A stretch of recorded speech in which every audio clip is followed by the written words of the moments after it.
একটা আকুতি, ওইদিকে বেড়ানোর আকুতি, এইদিকে ধর্ম করার আকুতি। সবচাইতে বড় কথা, আজকের এই আয়োজনে যেভাবে আপনারা উপস্থিত হয়েছেন, সচরাচর এরকম অনুষ্ঠানে খুব কমই উপস্থিতি হয়, কিন্তু আজকের দিনে দেখছি আমি আপনাদের সেই উপস্থিতি অনেক বেশি। তো এখানে আজকে কি হচ্ছে? অন্যান্য অনুষ্ঠানগুলো তো আছে, সংগদান আছে, অট্ট পরীক্ষা দান আছে, আবার ভূগোত্তভান্তের পূজা আছে, শিবরী পূজা আছে, অট্টবিংশতি পূজা আছে, এগুলো তো আছে। সাথে সবচাইতে যে বেশি করে যেটা আমাদেরকে আলোড়িত করছে সেটা হচ্ছে সাংখ্যাস্য বুদ্ধমুক্তির জীবনাশ উৎসর্গ। এটাই আমাদেরকে সবচাইতে বেশি করে আলোড়িত করছে। এটা কি, এটা কোথেকে আসছে, এটা কিরকম? আগে তো কখনো এই কথাটা শুনিনি। সাংখ্যাস্য বুদ্ধমুক্তি এটা কি ধরনের? এই বিষয়গুলো আমাদের মনে উঠে দিচ্ছে, আপনাদের জানতে ইচ্ছে করছে, এরকম একটা ভাব। আমাদের পরম শ্রদ্ধেয় ভান্তে সভাপতি ভান্তে একটু আগে এই বিষয়ে একটু করে ইঙ্গিত করেছেন, এবং উপস্থাপক যারা তারাও ইঙ্গিত করেছেন। সাংখ্যাস্য এই বুদ্ধমুক্তিটা কি? শ্রদ্ধাবান উপাসক উপাসিকা বৃন্দ, বৌদ্ধ ইতিহাস প্রেক্ষাপটে আপনারা জানবেন বুদ্ধ ভগবান ভিক্ষু সংঘকে ঋদ্ধি প্রদর্শন করতে নিষেধ করেছে। নিষেধ করার মূল কারণটা ছিল, এক সময় এই যে একটা সেবাইট নিয়ে, চন্দন কাঠের একটা সেবাইট অনেক উপরে রাখা হয়েছে। তো ঘোষণা দেওয়া হলো যে এই সেবাইটটা যারা নিতে পারবে ঋদ্ধি বলে, তাদেরকে আমরা অলৌকিক শক্তি বা অরহত এই পর্যায়ে আমরা চিন্তা করব, মানে তাদের অনুগামী হব, তাদের শিষ্য হব। তো সেখানে অন্যান্য সম্প্রদায়ের অনেক ধর্মবেত্তা সেখানে আসলেন। তারা কিন্তু সেই সেবাইটটি নেওয়ার জন্য লাভ দিতে চাচ্ছে, ওইদিকে তাদের শিষ্যরা তাদেরকে ধরে রাখে, বলে যে না, আপনি সামান্য এই জিনিসটার জন্য এইভাবে লাভ দেবেন না। হ্যাঁ, আপনি, আমরা জানি আপনি পারবেন, কিন্তু এই কাজটা আপনি করবেন না। আসলে ঘটনা হলো যে ওই ধর্মবেত্তাগুলো, তাদের মধ্যে এইরকম কোনো শক্তি ছিল না যে ওই যে উপরে 20 ফিট উপর থেকে ওই সেবাইটটা নেওয়া, তাদের সেরকম শক্তি ছিল না। মানে কোন ধরনের ঋদ্ধি বা শক্তি সেটা তাদের ছিল না। তো এই ক্ষেত্রে বুদ্ধের শিষ্যমণ্ডলী থেকে একজন বললেন যে আমি এটা নামাতে পারবো। তিনি ধ্যানস্থ হলেন, ধ্যানস্থ হয়ে হাতটা বাড়ালেন, হাতটা বাড়ানোর সাথে সাথে সেবাইটটা তার হাতে এসে পড়ল। হাতে এসে যখন পড়ল, তখন সবাই তো জয়ধ্বনি দিল যে বৌদ্ধ ভিক্ষুরা এই কাজটা করতে পারবে। ক্রমান্বয়ে এই ঘটনার কথাটা বুদ্ধের কানে গিয়ে পৌঁছলো। বুদ্ধের কানে গিয়ে যখন পৌঁছলো, তখন বুদ্ধ বললেন যে, ভিক্ষু সংঘকে ডেকে বললেন যে এইরকম গর্হিত কাজ তোমরা করবে না। এটা নিজের শক্তি প্রদর্শন করা, তোমার মধ্যে যে গুণ আছে সেই গুণটা প্রদর্শন করা, এই গুণ প্রদর্শন করাটা কখনো সমীচীন নয়। আমি আজকের দিনে এই প্রকরণে, এই নিদানে ভিক্ষু সংঘকে নিষেধ করছি যে অসৎ উদ্দেশ্যে এইরকম নিজের শক্তি প্রদর্শন করার জন্য যে সেই শক্তিটা তোমরা কখনো প্রকাশ করবে না। সেই দিন থেকে ভিক্ষু সংঘরা আর ঋদ্ধি দেখাচ্ছেন না। ওইদিকে সেই অন্যান্য ধর্মবেত্তা যারা ছিলেন, তারা এখানে সেখানে গিয়ে প্রচার করছে যে আসলে গৌতমের শিষ্যরা ওই রকম ঋদ্ধি তাদের নাই, তারা সেটা পারে না। ওই দিন হঠাৎ করে কেমন করে জানি পাত্রটা সেখান থেকে পরে গিয়েছিল যে আসলে, মানে এভাবে মিথ্যা কথা বলে বলে এখানে সেখানে বেড়াচ্ছে। শেষে বুদ্ধ ভগবান একদিন ওই জায়গায় গিয়ে উপনীত হলেন, বললেন যে আমি আজকে ঋদ্ধি প্রদর্শন করব। এখন ভিক্ষু সংঘ বলে যে এটা কি ধরনের কথা, আপনি নিজেই আমাদেরকে ঋদ্ধি দেখাতে নিষেধ করলেন, আর আপনি ঋদ্ধি দেখাবেন। তখন বুদ্ধ ভগবান বললেন যে মনে করো তোমার বাড়ির সামনে একটা আম গাছ আছে, সেই আম গাছের গায়ে তুমি লিখে দিলে যে আম গাছ থেকে কেউ আম পারবে না, কেউ আম ছিঁড়তে পারবে না। তাই বলে কি তুমিও ছিঁড়তে পারবে না? গাছ যেহেতু তোমার, তুমি তো অবশ্যই চিনবে, অন্য কেউ চিনতে পারবে না। তো ঠিক অনুরূপ ভাবে যেহেতু আমি বুদ্ধ ভগবান, সেহেতু আমি ঋদ্ধি দেখাতে পারি। তখন বুদ্ধ ভগবান সেখানে এই যে আমরা যমক ঋদ্ধির কথা বলি, সেই যমক ঋদ্ধি প্রদর্শন করেছিলেন। ঠিক এইভাবে বুদ্ধ ভগবানকে একটি আম ফল কেটে দিলেন। সেই আম ফলটা বুদ্ধ ভগবান সবাইকে নিয়ে কচলিয়ে সেখানে যারা ছিলেন সবাইকে তিনি সেই আম ফলটা খাওয়ালেন। তারপরও সবাইকে রাম শেষ হয়ে গেল। বীজটা কোথায় নেবেন? সেই বীজটা তিনি রোপণ করে দিলেন। রোপণ করে দেওয়ার পর সেখান থেকে একটি আম গাছ উঠলো। আম গাছটা দেখতে দেখতে বড় হলো, মুকুল আসলো, দেখতে দেখতে আম ফল ধরলো এবং সেখান থেকে আমটা পেকে গেল। এইভাবে সে আমগুলো আবার সবাইকে দিল, সবাই গেল, সেখান থেকে আবার সেই বীজগুলো রোপণ করা হলো এবং সেখানে আম বাগানে পরিপূর্ণ হয়ে গিয়েছিল।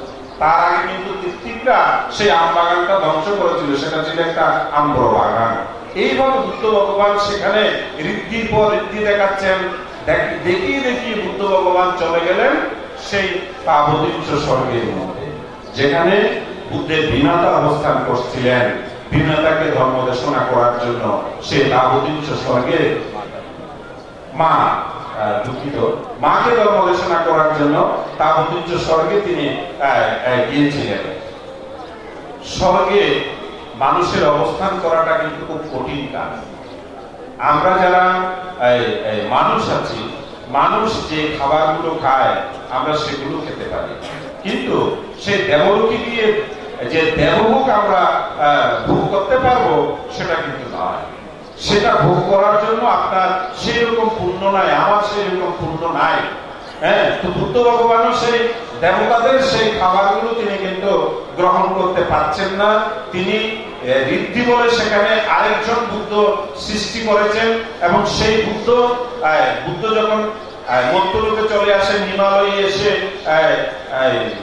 ভিক্ষার জন্য আসতেন, ফলমূল সংগ্রহ করে সেখানে তিনি খেয়ে আবার ওই স্বর্গের মধ্যে চলে যেতেন। যে বুদ্ধ রূপটা তিনি স্বর্গের মধ্যে উৎপন্ন করেছিলেন, সেই বুদ্ধের সাথে তিনি মিলিত হয়ে যেতেন, অর্থাৎ আবার সেখান থেকেই তিনি ধর্ম দেশনা করতেন। মানে এক বুদ্ধ দুই রূপ, দুই ভাবেই তিনি যমক ঋদ্ধি প্রদর্শন করছিলেন। তার সেই যমক ঋদ্ধি প্রদর্শন তখনও চলছিল। এইভাবে 3 মাস অবস্থান করে বুদ্ধ ভগবান যখন পৃথিবীতে চলে আসছিলেন, সেই পৃথিবীতে আসতে গিয়ে সেই আকাশ থেকে যখন বুদ্ধ ভগবান নামলেন, সে নামার স্থানটা হলো যে সাংকাশ্যনগর। এবং যেই ভঙ্গিতে বুদ্ধ ভগবান সেই সাংকাশ্যতে নেমেছিলেন, ঠিক সেই ভঙ্গিতে বুদ্ধ মুক্তি আমাদের বিশেষ করে থাইল্যান্ডে আমরা বেশি করে দেখি। থাইল্যান্ডে সেই সাংকাশ্য বুদ্ধ মুক্তি আমরা দেখি। এবং বুদ্ধ মন্থন নামক একটা জায়গা আছে থাইল্যান্ডে, সেখানে কালো বর্ণের বুদ্ধ মুক্তি সেখানে রাখা হয়েছে সেই সাংকাশ্য ভঙ্গিমায়। এই হচ্ছে সাংকাশ্য মুক্তি, অর্থাৎ বুদ্ধ ভগবান সেই তাবতীর্থ স্বর্গ থেকে সাংকাশ্য নগরে যেইভাবে অবতরণ করেছিলেন, ঠিক সেই ভঙ্গিমার যে মুক্তি, সেই মুক্তিটাই হচ্ছে সাংকাশ্য মুক্তি। আর সেই মুক্তি এই চাকগাঁও সার্বজনীন বিহারের পবিত্র যে বুদ্ধ চত্বর, সেই চত্বরের উপরে দৃষ্টি নন্দন ভাবে সেটা প্রতিষ্ঠিত করা হয়েছে। এটা পবিত্রতার লক্ষণ।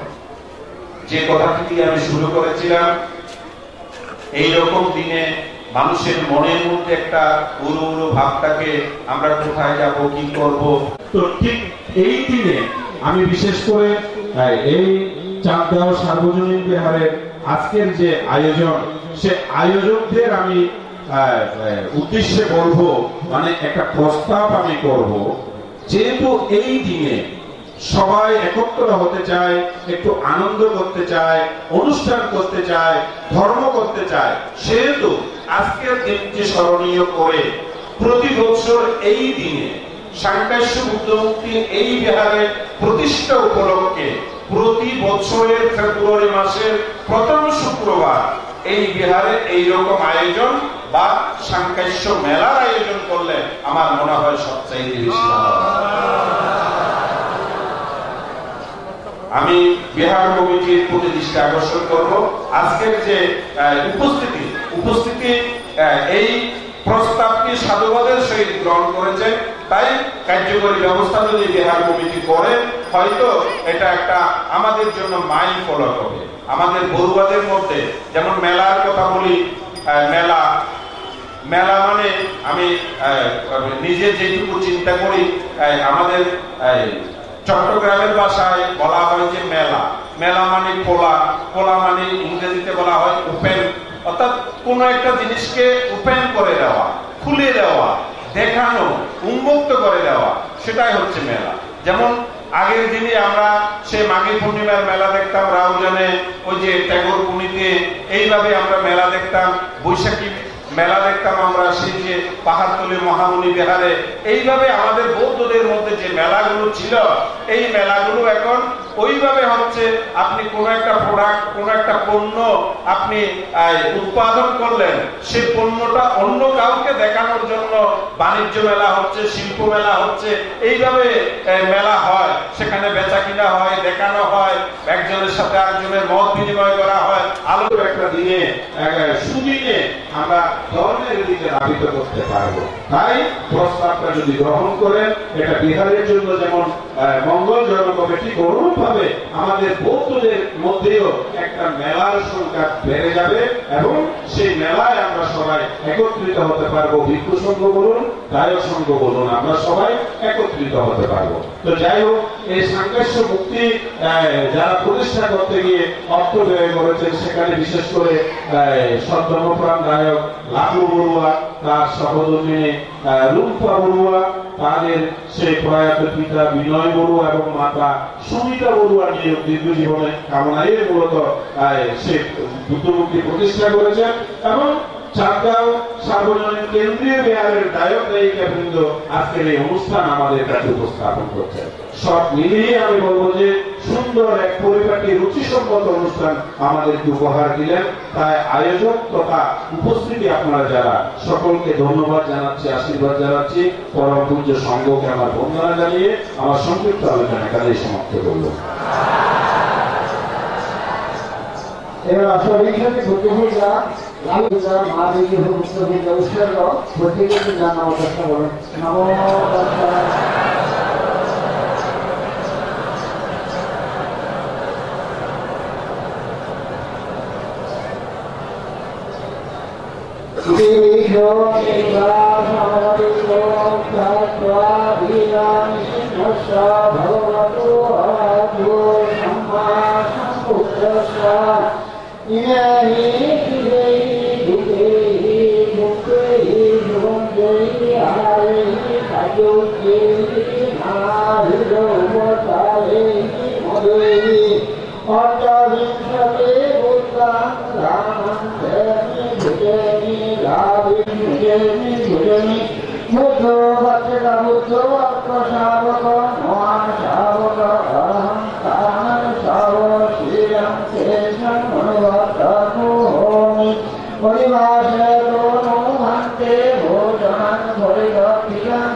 আপনাদের সবাই এখানে খাওয়ার ব্যবস্থা করা হয়েছে। এখানে আমাদের ধর্ম দেশনা চলবে। তবে এখানে আমি একটি কথা বলতে চাই যে আমাদের আজকে আমাদের দুঃখ মহাসভা, দুঃখ মহাসভী এবং প্রতিটি একটা প্রস্তাব রেখেছে যে লালু বড়ুয়া এবং রুম্পা বড়ুয়া তোমরা এই যে প্রতি বছরে এই যে মানুষ প্রতিষ্ঠা উপলক্ষে আজকে যে অনুষ্ঠান করেছ, প্রত্যেক বছর বছর এভাবে এই উপলক্ষে প্রতিষ্ঠা উপলক্ষে প্রতিষ্ঠা দিবস পালন করবে, উপলক্ষে অনুষ্ঠান করবে।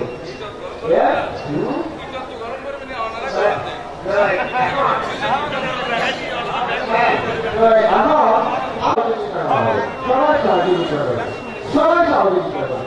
এখন কথা হলো 3 মাস পর্যন্ত একজন সম্মুখ সম্পর্ক কেন আমাদের সরকারের মধ্যে ছিল?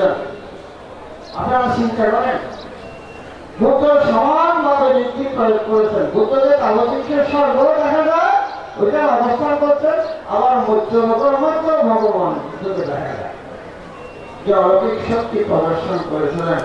এই বুদ্ধ একমাত্র মাতাকে নির্বাণ পথ প্রদর্শন করার জন্য, চিন্তা করেন, যে পিতাকে নির্বাণ পথ প্রদর্শন করার জন্য ভগবান বুদ্ধ যখন মহারাজ সূত্র ভগবান বুদ্ধ পিতাকে জন্ম উপদেশ দ্বারা যে অনন্তমল লাভে প্রতিষ্ঠিত করেছিলেন, যে ভগবান বুদ্ধের পিতার প্রতি কর্তব্য সম্পাদন করেছেন, মাতার প্রতি কর্তব্য সম্পাদন করার জন্য, মাতাকে নির্বাণ পথ প্রদর্শন করার জন্য একজন সম্মুখ সম্বুদ্ধ হয়ে তিনি 3 মাস বর্ষাবাদ তিনি অবস্থান করে এই যে সংকর্ষণ হবে। আজকে এটা যদি আপনারা যদি মাতা পিতার সেবা যত্ন পোষণ না করেন, তাহলে আজকে আপনাদের সংকর্ষণ মুক্ত আজকে এইটা থাকতে হবে না বলে আমি মনে করি। এটা ভগবান বুদ্ধ দেখা যায় যে অনুধর্ম ভিতর অত্যন্ত জটিল বিষয়, সূত্র ভিতর, বিনা ভিতর, অনুধর্ম ভিতর। অনুধর্ম ভিতর যেটা বুদ্ধ দর্শন অত্যন্ত জটিল, কিন্তু এই মধ্যলোকের মধ্যে বুদ্ধ অনুধর্ম দর্শন করেন নাই। বুদ্ধ দর্শন করেছেন মাকে উপলক্ষ করে যাব ব্রহ্মাদিকে যে রামলিঙ্গের সঙ্গে দর্শনা করেছেন, অভিধর্ম দর্শনা। যেমন কঠিন ভক্তি করতে হবে আপনাদের, উপাসক উপাসিকাগণ ভগবান বুদ্ধ 3 মাস পর্যন্ত অভিধর্ম দর্শনা করার পর যে দেবরাজকে বললেন আমার কর্তব্য সম্পাদন, মানে প্রতি কর্তব্য সম্পাদন করা হয়েছে, এবার আমি মধ্য হয়ে যাওয়ার ব্যবস্থা করো। দেবরাজকে নির্দেশ দিয়েছেন। দেবরাজ বিশ্বকর্মাকে নির্দেশ দিয়েছেন ভগবান বুদ্ধ যে সংকর্ষণ অবতরণ করবে, ভগবান বুদ্ধের অবতরণের ব্যবস্থা করে। তখন বিশ্বকর্মা দেবতারা 3টা সুবান সিঁড়ি তৈরি করেছে। 3টা সিঁড়ি, একটা হলো মনে মুক্তা দিয়ে সিঁড়ি, আর একটা হলো স্বর্ণের সিঁড়ি, আর একটা হলো রূপার সিঁড়ি। 3টা সিঁড়ি, এটা মনে মুক্তা দিয়ে সিঁড়ি, সেটা ভগবান বুদ্ধ অবতরণ করে। যেটা স্বর্ণের, সেটা ব্রহ্মারা বুদ্ধকে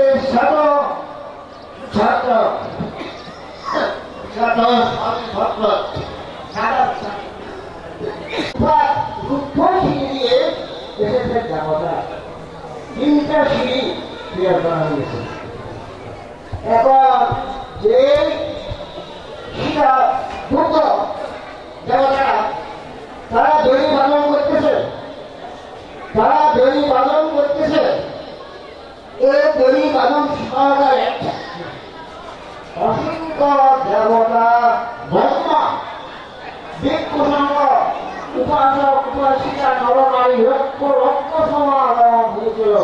ওই পূর্ব ভগবান বুদ্ধের সম্বন্ধরা এখানে আমাদের প্রশ্ন করেছেন, পূর্ব ভগবান কেন এই বৃন্দাবন দিয়েছেন? ভগবান কেন আপনারা জানেন? ভগবান এইভাবে ভগবান বুদ্ধ ধর্মচক্র প্রবর্তন সূত্র দেশনা করার সময় এইভাবে এটা ধর্ম দেশনা করা, আর এইভাবে হল অভয় মুদ্রা, এটা হল অভয় মুদ্রা। এখন বুদ্ধ বাম হাত কেন?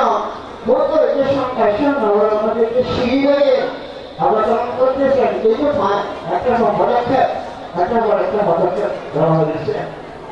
এখানে আমি এটা সঠিক ব্যাখ্যা বুদ্ধ কেন এরকম আঙুলকে এইভাবে রেখেছেন, বাম হাত কেন এইভাবে মানে তিনি উচ্চারণ করেছিলেন, যে এটা যে আমি মানুষের সত্য কথা বলতে আমি মানুষকে বই করতে পাইনি।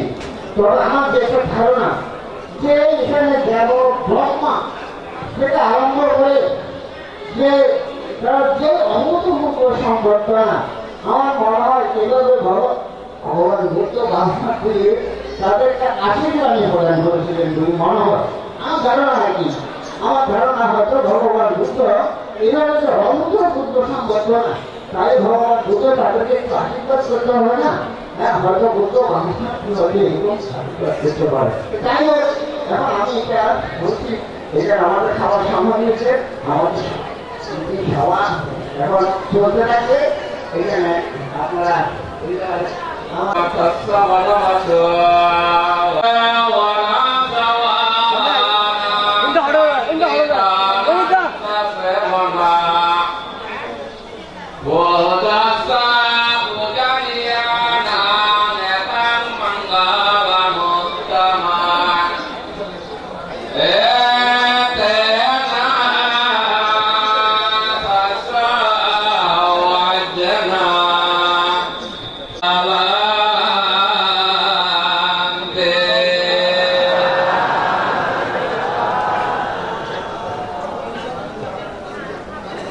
চট্টগ্রাম সন্ধ্যাগড় সার্বজনীন কেন্দ্রীয় পরিষদ থেকে বিভিন্ন উপাধিতে বিভূষিত, স্বর্ণ পদকে ভূষিত সকলেই অবগত হয়েছেন যে বুদ্ধ প্রতিবিম্ব জীবন নাশ করা হয়েছে। সপ্তম বর্ষবাস তাবতীংশ স্বর্গে মায়াদেবীকে ধর্মদান করার মানসে সিদ্ধান্ত গৌতম ধর্মরাজ বুদ্ধ সপ্তম বর্ষবাস সমাপ্ত করার এবং সপ্তম বর্ষবাসের পূর্বক্ষণে তিনি চিন্তা করেছিলেন যে জোটর থেকে আমি পৃথিবী অবগত হয়েছিলাম, যার গর্ভের মধ্যে 10 মাস 10 দিন ছিলাম, যে মমতাময়ীর মায়ের ঋণ তো শোধ করতে পারলাম না, কোথায় অবস্থান করতেন, এই দিকে সেই চিন্তা পোষণ করে তিনি দেখতে পেয়েছিলেন প্রজ্ঞা দৃষ্টিতে আকর্ষণে মমতাময়ী মা তিনি তুষিত স্বর্গের মধ্যে তাবতীংশ স্বর্গের মধ্যে অবস্থান করছিলেন দেবী হিসেবে। তাহাকে মুক্ত না করা পর্যন্ত তাহার বুদ্ধত্ব জ্ঞান এবং বুদ্ধত্ব জীবন সার্থক কোনদিন হতে পারে না। এই নিরিখে তিনি সপ্তম বর্ষবাস তাবতীংশ স্বর্গের মধ্যে তিনি অধিষ্ঠান করেছিলেন এবং সহস্র চক্রবাল দেবতাদেরকে অভিধর্ম দেশনা করার পর পবারণা পূর্ণিমা দিবসে তিনি মানবকুলে অবতরণ হয়েছিলেন। যে অবতরণের দৃশ্যটা বৌদ্ধ প্রতিবিম্ব আজকে সার্বজনীন কেন্দ্রীয় বিহারে প্রতিষ্ঠা করা হয়েছে, জীবনদান করা হয়েছে। আমরা বৌদ্ধ প্রতিষ্ঠা করে জীবনদান করি এবং শ্রদ্ধা বন্দনা সব করি, সেটার মধ্যে কতটুকু শ্রদ্ধা আপনারা বলবৎ রাখতে পারেন? কারণ আমরা সকলে বৌদ্ধ ধর্মে জন্মগ্রহণ করেছি, আমরা অনেক অনেক ধর্ম জ্ঞান লাভ করেছি, কিন্তু আসলে সত্যিকার ভাবে আপনারা আচরণগত মুগ্ধ হয়েছেন কিনা বিবেকের কাছে প্রশ্ন করুন।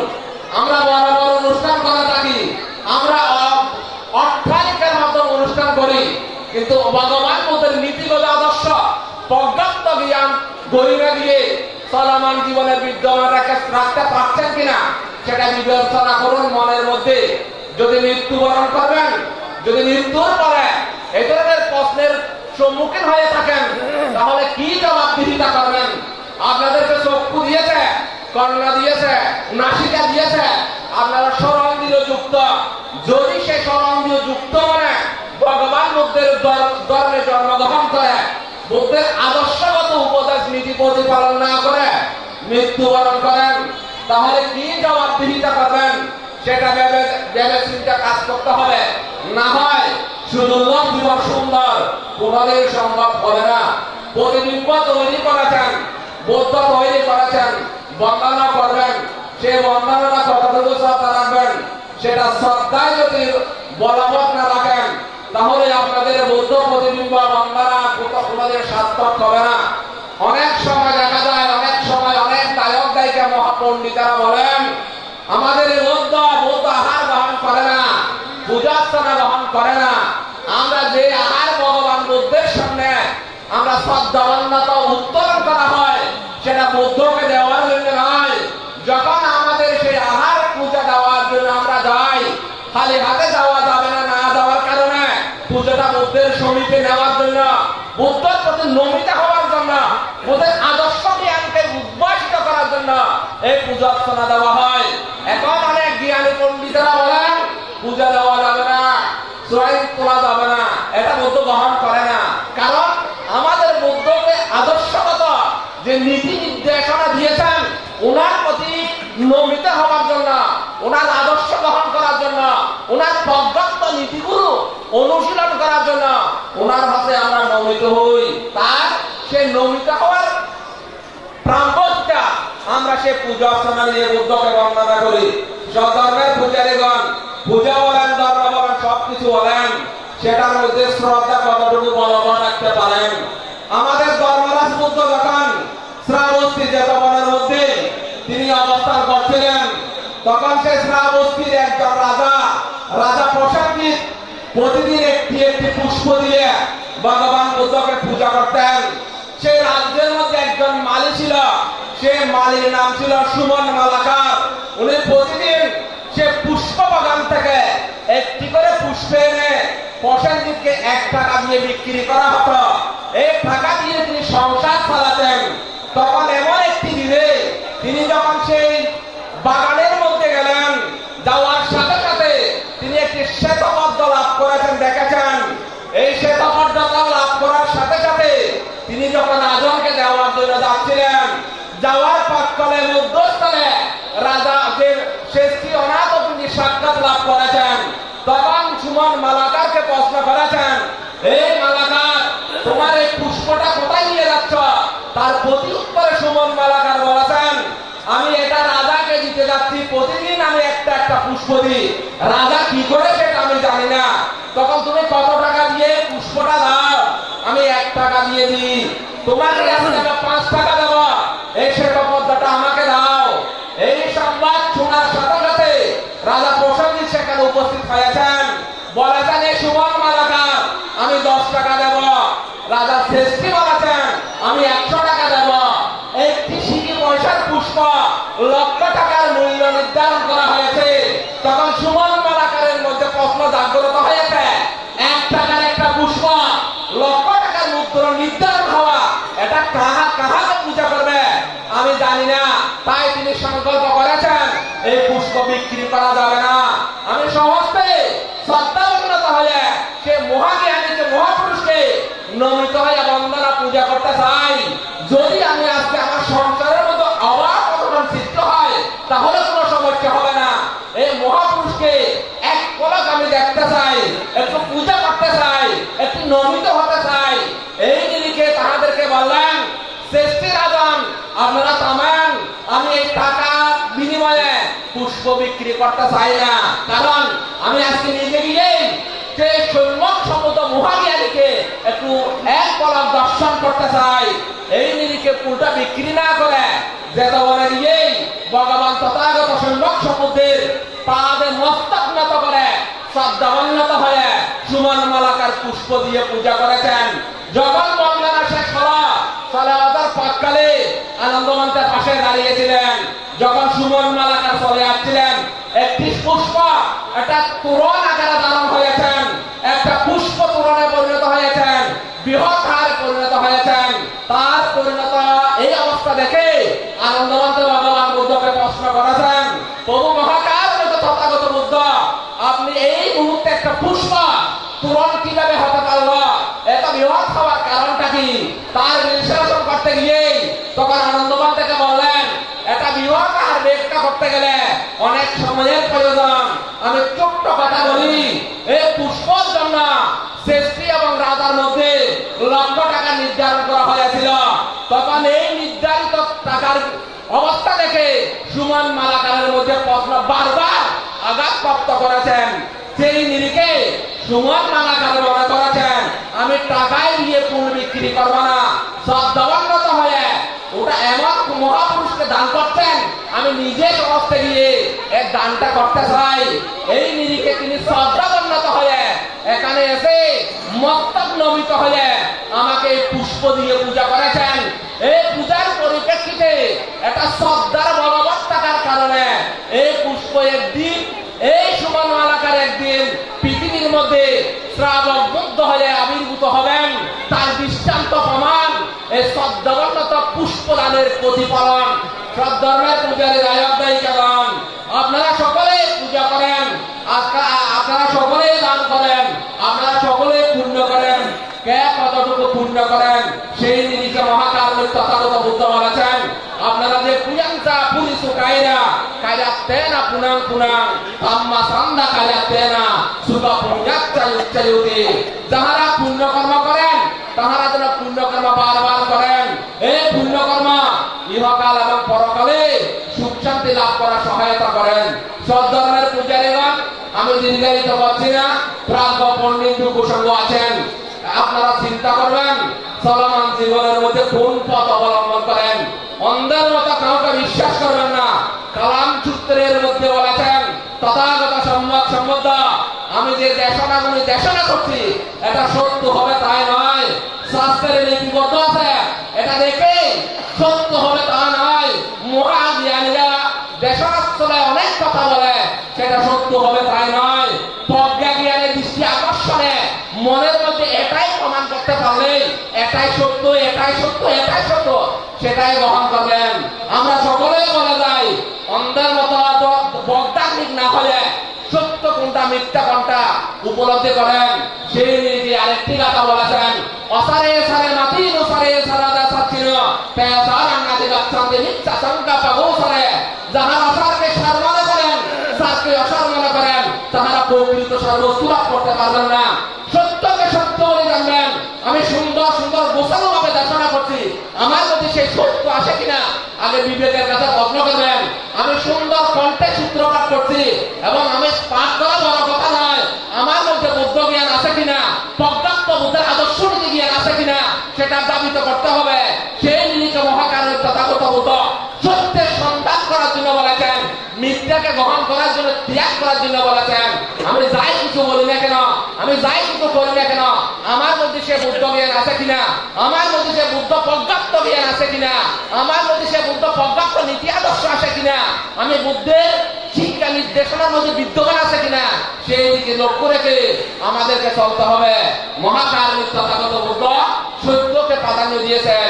সে সত্য যদি উপলব্ধি না করেন, সত্য পথে যদি না চলেন, সত্যের সন্ধান যদি না করেন, যাই কিছু করেন না কেন, অনুষ্ঠান আদি করেন না কেন, তাহলে সত্যের সন্ধান থেকে বিরত হবেন। তাহলে বুদ্ধের পর্যাপ্ত নীতি আদর্শ থেকে বিরত হয়ে ভগবান বুদ্ধের যে অবাঞ্ছিত নির্বাণ কথা বলে থাকেন সে সেখানে পৌঁছতে পারবো না।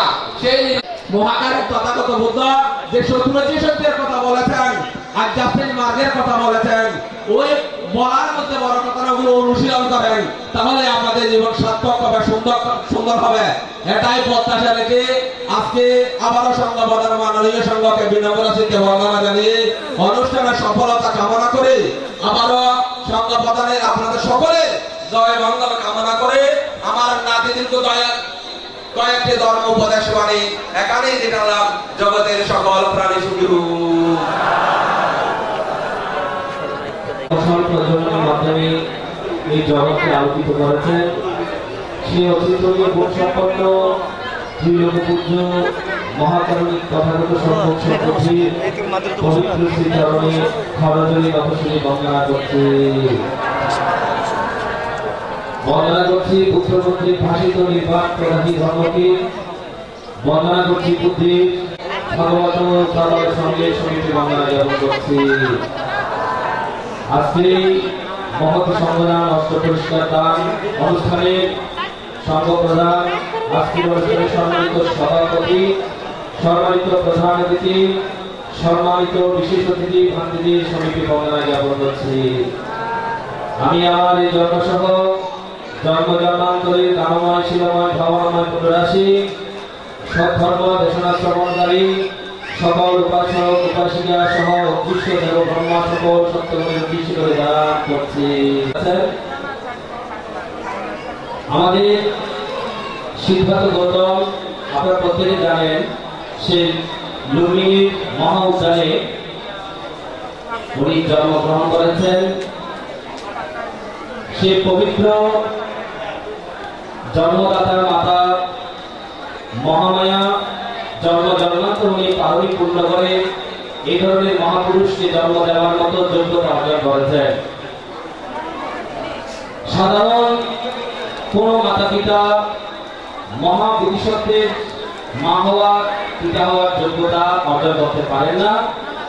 যারা অধিক জন্ম জন্মান্তর কল্পান্তর বুদ্ধকে সামনে রেখে পূজা করে দান করে এবং স্বয়ং বুদ্ধ থেকে বর প্রাপ্ত হয়ে যারা এই ধরনের মা হওয়ার চেতনা নিয়ে পারমিক পূর্ণ করে থাকেন তারাই মাত্র এই ধরনের মহাপুরুষদেরকে জন্ম দিতে সার্থকতা অর্জন করতে সক্ষম হয়। সদরের বুঝালিগণ সিদ্ধার্থ গৌতম জন্মের ঠিক 7 দিনের মাথায় মহামায়া যে মৃত্যুর পর তাবতীর শিশুকে জন্মগ্রহণ করেছেন এটা আপনারা সবাই জানেন। এবং সিদ্ধার্থ গৌতমকে যখন কপিলাবস্তু যে লুম্বিনী থেকে কপিলাবস্তুতে যখন নিয়ে আসা হয়েছিল এই কপিলাবস্তুতে কালদেব ঋষি অর্থাৎ শুদ্ধোধন রাজার গুরু যিনি ছিলেন যাকে অশোকমণি বলা হতো সে কালদেব ঋষি বা অশোকমণি ভবিষ্যৎ এইভাবে উনি 32 মহাপুরুষ লক্ষণ দেখে উনি যুক্ত হবেন এটা নিশ্চিত হয়েছেন। ওই সময় ভগবান এই যে যুক্ত হবেন যেহেতু নিশ্চিত হয়েছেন সেই শুদ্ধোধন রাজাকে এবং তার সেখানে মহামায়া এবং মহাপ্রজাপতি গৌতমী থেকে শুরু করে রাজার অমর্তব সবাই উপস্থিত ছিলেন, মন্ত্রী সেনাপতি সবাই উপস্থিত ছিলেন। তাদের সামনে ভগবান বুদ্ধির গুণের কথা উনি প্রকাশ করেছেন। অর্থাৎ তিনি বুদ্ধ হবেন এটাই নিশ্চিত, সংসার ত্যাগ করবেন এটাই নিশ্চিত, সেখানে উনি প্রকাশ করেছেন। মানুষ সাধারণ গরিব দুঃখীগণ সেই নগরীতে অবস্থান করবেন, আলাদা নগরী তৈরি করা হয়েছিল এবং সেখানে কোনো রোগাগ্রস্ত মানুষ থাকতে পারবে না, কোনো ব্যাধিগ্রস্ত মানুষ থাকতে পারবে না। সেই ধরনের রোগে আক্রান্ত ব্যাধিতে আক্রান্ত মানুষগুলো আলাদা নগরীতে রাখা হয়েছিল যেন সিদ্ধার্থের এই যে চক্ষু গোচরে যেন না হয়। অর্থাৎ সিদ্ধার্থ যদি বড় হয়ে এই সমস্ত ঘটনাগুলো দেখে মানুষ জরাগ্রস্ত হচ্ছে ব্যাধিগ্রস্ত হচ্ছে এগুলো যদি দেখে গেলে তাহলে উনি নিশ্চিত সংসার ত্যাগ করবে। তাই রাজা আলাদা নগরী নির্মাণ করে ওই পুরোপুরিদেরকে আশ্রমের মধ্যে পাঠিয়ে দিলেন। সদরের পূজারীগণ মহামায়া জানতে পেরেছেন যে আজ থেকে 7 দিন পর ওনার মৃত্যু হবে, সেটা উনি স্বপ্নের মাধ্যমে উনি উপলব্ধি করতে সক্ষম হয়েছে এবং উনি তাড়াতাড়ি এই সিদ্ধার্থের নামকরণ করার জন্য, অর্থাৎ তখন কিন্তু সিদ্ধার্থ নামটা রাখা হয় নাই, সিদ্ধার্থ গৌতম নামটার নামকরণ হয়। তাড়াতাড়ি নামকরণ অনুষ্ঠান 7 দিনের আগেই পরিপূর্ণ করতে হবে। রাজাকে এইভাবে দিক নির্দেশনা মহাপ্রজাপতি গৌতমের মাধ্যমে জানানো হয়েছে। এইভাবে জীবন দশায় উনি জানতে পারেন না যে অর্থাৎ 7 দিন পর মহামায়ার মৃত্যুর পর উনি তাবতীর শিশুকে উপনীত হয়েছে ঠিক, কিন্তু উনি কখনো অবুঝ সন্তান থাকার কারণে অর্থাৎ 7 দিন মায়ের দুগ্ধ পান করতে পারলেও কিন্তু 7 দিন পর সেটা থেকে উনি ব্যর্থ হয়েছেন এবং ওনার অরিজিনাল মা কোনটা ছিলেন উনি সেটা বুঝতে সক্ষম হন নাই। কেন? মহাপ্রজাপতি গৌতমী ওনাকে হস্তদান সহ বিভিন্ন কিছু ভারপর্যা গ্রহণ করেছিলেন। মহাপ্রজাপতি গৌতমী ওনার দ্বিতীয় পিতামাতা এটা উনি বুঝতে দেন নাই। অর্থাৎ তুমি মহাপ্রজাপতি গৌতমীকে ওনার দক্ষিণার পর এই আমাদের এই রাহুপুত্র অর্থাৎ সিদ্ধার্থের একমাত্র পুত্র রাহুর জন্মের আগেই উনি জানতে পেরেছিলেন যে অর্থাৎ মহাপ্রজাপতি গৌতমী আশ্চর্য হওয়ার কথা তো ওনাকে এত বছর কিন্তু জানতে দেন যে ওনার একজন মা ছিল। এটা যখন উনি জানতে পেরেছেন সত্যি উনি আবেগ ঘন মুহূর্তে উনি কেঁদে দিয়েছিলেন। সদরের পূজারীগণ এইভাবে সিদ্ধার্থ গৌতম যখন জানতে পারার যখন ওনার হয়েছে এই যে শুভ আষাঢ়ী পূর্ণিমাতে যখন রাহুর এই জন্মগ্রহণ করেছিল ঠিক ওই সময়ে উনি এর আগে এই যে 4টা নিমিত্ত হয়েছে শুভ বুদ্ধ পূর্ণিমাতে। সদরের এইভাবে বুদ্ধিজ্ঞান লাভ করার পর সহপতি মহাব্রহ্মার প্রার্থনায় উনি বানরসি ঋষি ভবনে গিয়ে পঞ্চবর্গীয় শিষ্যদের উদ্দেশ্য করে ওনার প্রথম ধর্মচক্র প্রবর্তন সূত্র দেশনার মাধ্যমে এই আমরা বলে থাকি অর্থাৎ নির্মাণের মশাল উনি প্রজ্বলন করার মাধ্যমে জগতে সর্বপ্রথম ধর্মচক্র প্রবর্তন সূত্র দেশনার মাধ্যমে অন্ধকারকে আলোকিত করতে সক্ষম হয়েছিলেন। সকলের পূজারীগণ এইভাবে ভগবান বুদ্ধ সর্বপ্রথম বসবাস বানরসি সেই ঋষিপতন নগরে এক ওয়া যাপন করেছেন। ওখান থেকে 7 জন ভিক্ষু অরহত মার্গফলে প্রতিষ্ঠিত হওয়ার পর সব ভিক্ষুকে দিক নির্দেশনা দিয়েছিলেন দিকে দিকে এই যে প্রত্যেক এলাকাতে একজন একজন ভিক্ষু গিয়ে যেন ধর্ম প্রচার করতে পারে। এবং পরবর্তীতে এইভাবে বুদ্ধ যখন সপ্তম বসবাস যখন চলছে তখন বুদ্ধ রাজগৃহ নগরী হয়ে শ্রাবস্তি যখন উপনীত হয়েছিলেন ওই শ্রাবস্তি থেকে উনি মা কোথায় আছে সেটা উনি বুঝতে পেরেছেন, জানতে পেরেছেন।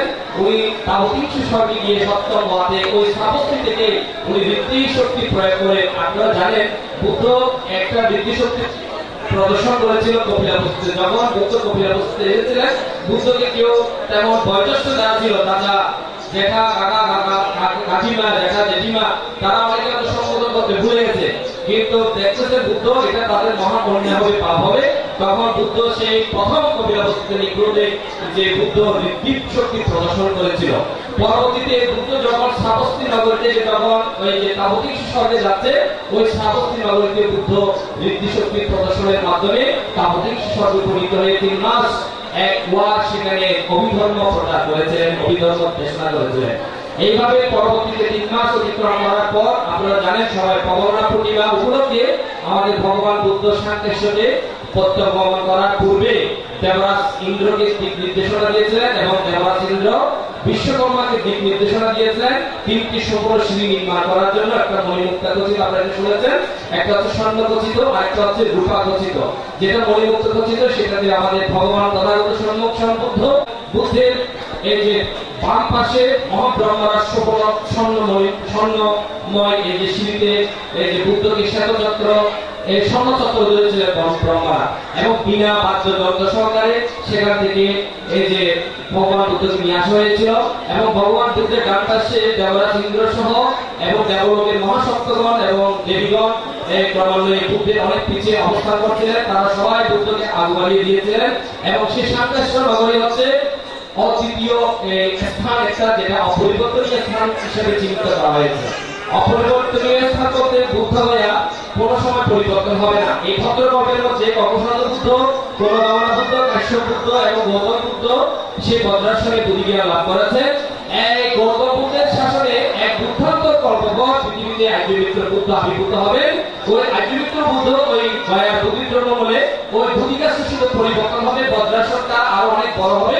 সে গয়ার বুদ্ধিদ্রব্য বলে সেই নাগেশ্বর বুদ্ধিতলে আমাদের আর্যমিত্র বুদ্ধ সর্বদা জ্ঞান লাভ করবেন। এই জায়গাটা কোনো সময় পরিবর্তন হবে না, এটা বলা হয়েছে। 2 নম্বর হচ্ছে যে ভগবান বুদ্ধ যেখানে ধর্মচক্র প্রবর্তন করেছে সেই জায়গাটা কোনো সময় পরিবর্তন হবে না। বলা হয়েছে সেই গন্ধপুটির কোনো সময় বুদ্ধের জন্মগ্রহণ করবেন না, উনি বানরসি কেতুবতী নগরীতে জন্মগ্রহণ করবেন। এবং আরেকটা হচ্ছে কুশিনারা, যেটাকে আমরা 4 মহাদ্বীপের মধ্যে অন্যতম, সেই কুশিনারাটা পরিবর্তন হবে। কিন্তু সাংকেশ্বর যেটা এটা কিন্তু অপরিবর্তনীয় বলা হয়েছে, এটা পরিবর্তন হবে না। এই কর্মসংঘ বুদ্ধ বদল করবে কোনগামনা বুদ্ধ, কাশ্যপ বুদ্ধ, গৌতম বুদ্ধ এবং অনাগত আর্যমিত্র বুদ্ধ মাকে ধর্মদেশনা করার পর এই সাংকেশ্বর নগরীতে অবতরণ করবে। তাই বলছি সকলের পূজারীগণ, আপনারা এই সাংকেশ্বর বুদ্ধ এখানে যে নির্মাণ হয়েছে এটা শুধু একটা বুদ্ধ প্রতিবিম্ব হিসেবে আপনারা দেখছেন। এটাকে ওইভাবে মনের অন্তঃস্থ থেকে মনের জগৎ থেকে যদি আপনারা যদি ওইভাবে বন্দনা করতে পারেন, শ্রদ্ধা করতে পারেন, আগামী আর্যমিত্র বুদ্ধ সাংকেশ্বর নগরীতে অবতরণ করবেন। কিন্তু সাংকেশ্বর নগরীটারও তো কিছু নাম পরিবর্তন হতে পারে, কিন্তু স্থানটা ঠিক থাকবে। এটা অপরিবর্তনীয় স্থান বলা হয়েছে, মনে রাখবে তো। অপরিবর্তনীয় স্থান কি? শ্রাবস্তি, সাংকেশ্বর, গয়া বুদ্ধিদ্রব্য বলে অপরাধীরা পালন এবং বানরসি ঋষিপতন যেখানে বুদ্ধ ধর্মচক্র প্রবর্তন করবে। আমাদের অতীতনীয় বলে আদার আগামীতে যিনি আর্যমিত্র বুদ্ধ হবেন উনিও কিন্তু এই বানরসি ঋষিপতন নামটা পরিবর্তন হতে পারে, কেতুবতী নগরী আরো কিছু অত নাম হয়তো রাজা মহারাজার হয়তো পরিবর্তন আনতে পারে, কিন্তু স্থানটা ঠিক থাকবে। এটা হচ্ছে অপরিবর্তনীয় স্থান। আর দুইটা স্থান পরিবর্তন হবে, যেটা আমাদের গৌতম বুদ্ধ এই যে সিদ্ধার্থ জন্ম নিয়েছে সেটা পরিবর্তন হবে, এবং যে কুশিনারা যেটা আছে সেটা পরিবর্তন হবে। আগামীতে আপনারা এমন ভাবে পুণ্য সঞ্চয় করবেন, আমাদের আমি একটা কথা বলে শেষ করবো, এমন ভাবে পুণ্য সঞ্চয় করবেন আমরা এই গৌতম বুদ্ধের শাসনে আমাদের কায়ধারে, মনধারে, বাক্যধারে কোনো প্রকার ভুল দোষ ত্রুটি যদি থেকে থাকে, আমরা যদি ইহজীবনে যদি মার্গফল উৎপন্ন করতে নাও যদি পারি, অনাগত আর্যমিত্র বুদ্ধ এই পত্রকল্পে জগতে আবির্ভূত হবেন। আমরা গৌতম বুদ্ধের শাসনে যদি মার্গফল বা নির্বাণ দর্শন করতে নাও যদি পারি, আমাদের দানময়, শীলময়, ভাবনাময় সমস্ত পুণ্য রাশি মহাপুণ্যের ফলে আমরা যেন অনাগত আর্যমিত্র বুদ্ধের সাক্ষাৎ লাভ করতে পারি। কারণ আর্যমিত্র বুদ্ধ ৮০,০০০ বছর জীবিত থাকবেন, ১০,০০০ বছর বয়সে উনি সংসার ত্যাগ করবেন। অর্থাৎ আমাদের সিদ্ধার্থ ২৯ বছর বয়সে সংসার ত্যাগ করেছেন। আর্যমিত্র বুদ্ধ যিনি অধিক বুদ্ধিসত্ত্ব, ১০,০০০ বছর বয়সে উনি সংসার ত্যাগ করে উনি যখন এই যে নাগেশ্বর বুদ্ধিত্রমূলে, যেটা গয়ার নাগেশ্বর বুদ্ধিত্রমূলে অবতরণ হবেন, সেখানে মাত্র ৬ দিন সাধনা করে উনি সর্বকথা জ্ঞান লাভ করবেন। পরবর্তীতে উনি কেতুমতি নগরীতে গিয়ে, সেই বানারসিতে গিয়ে, বর্তমান যেটা ঋষিপতন বলা হয়, আপনারা অনেকে গিয়েছেন এখানে, সেই ঋষিপতনে এসে উনি ধর্মচক্র প্রবর্তন করবেন। এই ধর্মচক্র প্রকাশ করার মাধ্যমে উনি ৭০,০০০ বছর দেব মনুষ্য ব্রহ্মার কল্যাণ এবং মঙ্গলের জন্য এই জগতে ধর্ম প্রচার করবেন। আমাদের বর্তমান গৌতম বুদ্ধের শাসন ব্যবস্থা হচ্ছে ৫,০০০ বছর বয়স উনি পরিনির্বাণ প্রাপ্ত হওয়ার পরও ৩,৬০,০০০ বছর এই জগতে বুদ্ধ শাসন থাকবে। ৩,৬০,০০০ বছরের ভিতরে আপনি নির্বাণ লাভ করতে পারবেন না? পারবেন? হাত তুলে তো দেখি। এই তো যারা হাত তুলছে তারা নিশ্চয়ই কোথায় হাত বছর না ৫ বছর হয়ে গেছে মনে হয়। কিন্তু আপনাদের যে শ্রদ্ধাগুলো আমরা করেছি তাদের সময় দেখি, এই ধরনের অনুষ্ঠানগুলোতে আপনাদের শ্রদ্ধাগুলো দেখা যায়, কিন্তু শ্রদ্ধার অনুপাতে আপনাদের কোমল প্রাণে শিশু বাচ্চাদেরকে ধর্ম শিক্ষা দেওয়ার জন্য পাঠাচ্ছেন না। ৮ করার জন্য ক্লাসে পাঠাচ্ছেন টাকা দিয়া। এখন আমি তো বেতনদারি মাস্টার নয়, তো যদি প্রত্যেক ছাত্র থেকে ৫০০ টাকা বেতন দিতাম, কোন দিকে যাবে, কোন মেয়ে কোন পথে চলবে বুঝতে পারবেন না। ডাক্তার ইঞ্জিনিয়ার বানাইছেন, কিন্তু কোন দিক চলা যাবে তখন মনে এমন ঠাড়া করবে, তো হঠাৎ যে দেখবে অত আগাইয়া টাড়া ধরো, আগাইয়া টাড়া করার মতো মনে হবে তখন। এখন বুঝছেন না, আরো ১০ বছর ২০ বছর পর বুঝতে পারবেন, আরো এলোমেলো হবে। তাই চাঁদগার সকল উপাসক উপাসিকা বৃন্দার প্রতি মৈত্রীপূর্ণ আহ্বান জানাচ্ছি, আপনাদের কোমল প্রাণের বাচ্চাদেরকে ধর্মীয় শিক্ষাতে পাঠান। অনেক সময় দেখা যায় ৫০ জন, আবার যে খাতা কলম পরিষ্কার ১০০ জন ২০০ জন দেখি, কিন্তু এগুলোর মূল দায়িত্ব হচ্ছে মা। যে মায়ের কথা আমরা বলছি, যে মায়ের ঋণ পরিশোধ করার জন্য ভগবান বুদ্ধ তান্ত্রিক স্বর্গে গেছেন, এই মায়েরা যদি ছাত্রদেরকে নাচের ক্লাসে, গানের ক্লাসে শুক্রবার মাসে ৪টা দিন মাত্র আমি আসি, ৪টা দিনের মধ্যে দিন আপনারা বিহারে পাঠানোর চেষ্টা করেন। আপনারা আত্মসম্মান জানাচ্ছেন, আমরা যদি বুদ্ধের সময় নির্বাণ চাই, যদি গৌতম বুদ্ধের সময় না পাই, কিভাবে পাবেন? নিজের ছেলেকে যদি অপায় ফেলে দেন, আপনি নির্বাণ পাবেন। কারণ যারা ধর্মান্তরিত হবে আমাদের ধর্মপথে, তারা অপায় যাবে। নিজের অবশ্যই ১০ মাস ১০ দিন গর্ভে ধারণ করার বুদ্ধ বিহার, সুন্দর বুদ্ধ বিহার আর নাই। তাই আপনারা চাঁদগার উপাসক উপাসিকারা আপনারা সার্থক। এখানে যারা এই স্থায়ীভাবে আছেন বা অস্থায়ীভাবে আছেন, আপনারা সার্থক। কেন? এই চাঁদগার বিহার থেকে আপনারা সুন্দরভাবে রূপ দিতে সক্ষম হয়েছে। যাই হোক, আমি আমার এই জন্মসহ জন্মান্তরে দানময় শিলময় ভ্রমণময় আসি, আপনাদের প্রত্যেকের কল্যাণ এবং মঙ্গলাতে দান করছি। আপনারা যেন ইহ জীবনে যে কোনো একটি মার্গফলে উপনীত হতে পারেন, সকল প্রকার দুঃখের অবসান ঘটাতে পারেন। অন্যথায় এই ভদ্রকল্পে আর্যমিত্র বুদ্ধের সাক্ষাৎ পেয়ে হলেও আপনারা যেন নির্বাণ ধর্ম পালন দিতে পারেন, সকলের প্রতি মৈত্রীপূর্ণ আশীর্বাদ প্রদান করছি এবং পরম শ্রদ্ধেয় পরমহংসদেরকে আবারও বন্দনা জ্ঞাপন করে সংক্ষিপ্ত সন্তান শেষ করছি। আপনারা সকলেই সুখী হোক। সম্মান করে। বাবুল আব্দুল বুরবা এবং ওনার সুযোগ্য সহকর্মী বুদ্ধমুক্তির জীবনদেশ মহান ভিক্ষু সংঘকে উদ্দেশ্য করে মহতী সংঘদান, অষ্ট পুরস্কার দান এবং ধর্মসভা অনুষ্ঠান। আজকের অনুষ্ঠানের সম্মানিত সভাপতি, আজকের অনুষ্ঠানের সম্মানিত প্রধান অতিথি, বিশেষ অতিথিবৃন্দ, অনুত্তর পুণ্যক্ষেত্র মহান ভিক্ষু সংঘ, পূজনীয় ভিক্ষু সংঘের বুদ্ধের যে প্রতিমূর্তি, সেই প্রতিমূর্তি স্থাপন করে আজকে এর জীবন দান করা হয়েছে। উপাসক মণ্ডলী, বুদ্ধ মুক্তির ইতিহাস অত্যন্ত প্রাচীন, আপনারা জানেন। সর্বপ্রথম বুদ্ধ মুক্তি সে সময়ে ছিল কোশল রাজ্যের একটি সমৃদ্ধশালী নগরী। কোশলের অধীশ্বর ছিলেন রাজা প্রসেনজিৎ। রাজা প্রসেনজিৎ মহামতি বুদ্ধের একজন অন্যতম অনুরক্ত ছিলেন এবং পৃষ্ঠপোষক ছিলেন।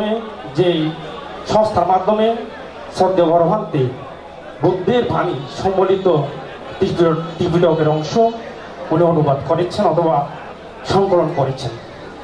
সেই জন্য এটা হচ্ছে প্রথম ঐতিহ্য এই বিহারে। দ্বিতীয় ঐতিহ্য হচ্ছে পালি শিক্ষার জন্য পত্র বিহারে জিনরতন পালি কলেজ প্রতিষ্ঠা করছে। এটাই সেই দ্বিতীয় ঐতিহ্য। আর ঐতিহ্য এখানে আমরা দেখতে পাচ্ছেন আজকে সুদৃশ্য বৌদ্ধ ঐতিহ্য। এখানে কোনো কোনো বিহারে দেখা যাচ্ছে কলমের কোথায় যে রঙের তুলিতে ঐতিহ্যবাহী বিহার রূপায়ণ করা হয়েছে। আসলে কি ঐতিহ্য কোথায়? কলমের কোথায় না ঐতিহ্য মুখ রুচের কথা। ঐতিহ্যটা কি করতে হয়? শান্তি দিয়ে যায়। দুর্বিধা হচ্ছে ধর্মরাজ সম্বন্ধে জাতক পরিবার। আমরা যখন জাতক সাহিত্য আমরা অধ্যয়ন করি, ওখানে জাতকের মধ্যে বিভিন্ন ছবি ছবি আমরা দেখতে পাচ্ছি। ওখানে কিন্তু গৌতম বুদ্ধের ধার্মিক অর্জনে সেই চক্র। এরপরে যেটা হচ্ছে অতিথি নিদান, আমাদের ধর্মরাজ সমুদ্র উদ্ধত্ত পারমিতা পূর্ণ করে দূষিত জগতের অবস্থান করছে।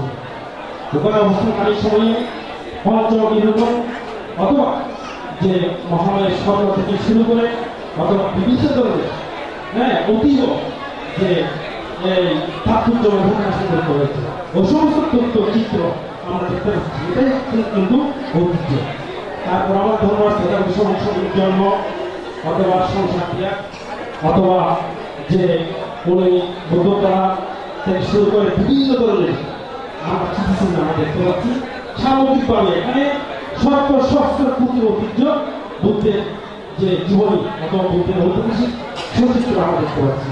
যাই হোক, সেই ঐতিহ্যের ধারবাহক কি আমাদেরকে জানতে হবে, বুঝতে হবে। শুধু কলমের পোশার মধ্যে ঐতিহ্য নয়, অথবা আচরের মধ্যে ঐতিহ্য নয়, অথবা যে বিশ্বের মুখ্য বর্ণের ঐতিহ্য নেই। ঐতিহ্যটা ধারণ করতে হয়। সেই ঐতিহ্যের ধারায় আমাদের বড় হাতের নেতৃত্বে অর্থ বিহার একটি ঐতিহ্যবাহী বিহারে পরিণত হয়েছে। আমি সকল বাসীবাসীদের প্রতি আমার জন্মান্তরের কর্মকর্মান্তরের সকল গ্রামবাসী এবং ভাবাময় আরাধনা করছি। সাথে সাথে আমি বড়ুয়ার পরিবার যার সারাদিন ব্যাপী অনুষ্ঠান আমার আর্থিক দায়িত্বটা নিয়েছেন, তার জন্য তাদের যে মনে যতটা মনে ইচ্ছাঙ্কা অন্তরের মধ্যে পুষিত করেছেন, সামগ্রিকভাবে তাদের প্রার্থনা পরিপূর্ণ হোক। আবার গুরুত্বের সঙ্গে এসছি মনে নিয়ে সংক্ষিপ্ত পরিসরে সতর্কতা এখানে পরিসত্য করল জগতের সকল মানুষ এখানে আমাদের অভিজ্ঞতা করার জন্য আহ্বান জানাচ্ছি দেশের সতীদি ঐতিহ্যবাহী বাংলাদেশ আয়ুষ্মান অধ্যাপক উপানন্দ মহাদেব।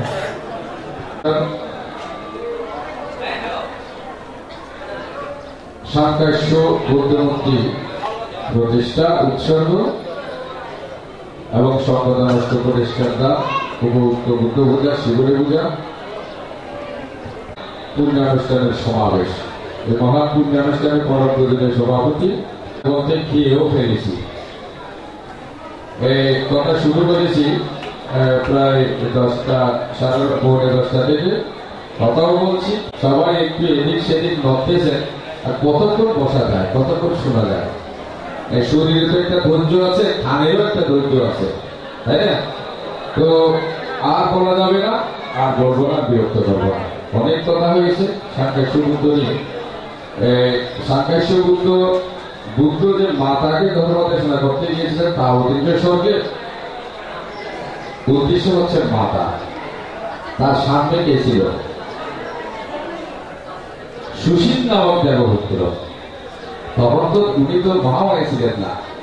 হ্যাঁ, এই মহামায়া দেহ 1 সপ্তাহ পরে, দেহ ত্যাগের পরে উনি দুটি রূপে হয়েছে। তাওতিনকে স্বর্গে উৎপন্ন হয়েছিলেন ঠিকই, মহামায়া রূপে না, সুশীল নামে দেবপুত্র হিসাবে জন্মগ্রহণ করেছিলেন।